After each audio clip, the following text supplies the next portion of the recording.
Alright guys, so the next thing we're going to do is we're going to measure our cylinder bores. Now I just have a cylinder sleeve here that we're going to use just to demonstrate. You'll be working on the bores on your blocks. The first tool we're going to talk about here is the T gauge or the telescopic gauge. Now you may remember this from course 1.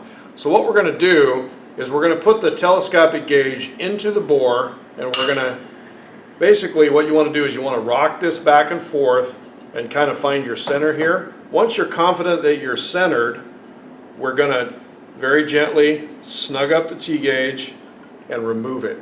At that point, this is also known as a transfer gauge. Now we can't really read this gauge, so what we do is we take the appropriate micrometer. In this case it's a 4 to 5, so we're just going to barely go in and we're just going to get that T gauge in there and touch on it. We're holding it between those 2 points, and then at that point we're going to lock our mic and we go ahead and take our reading. So that's one tool that you're going to be using.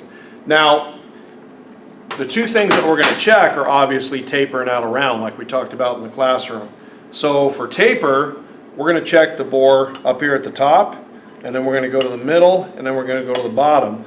We're going to take the smallest and the lowest reading from those 3, and we're going to subtract the highest number and the lowest number. We're going to get our taper. So that's a T gauge. The other tool that you're going to be using is a dial bore gauge. Now the dial bore gauge has to be calibrated. Now first of all, you can check taper with a dial bore gauge, or out of round for that matter, by putting the bore gauge in, find the smallest point, and then what you want to do is you want to zero out your dial indicator.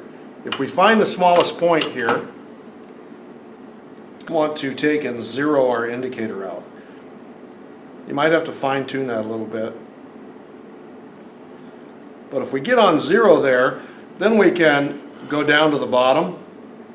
And you see this cylinder has a lot of taper in it. This is an old worn-out cylinder. So it's actually a lot smaller down here than it is up at the top.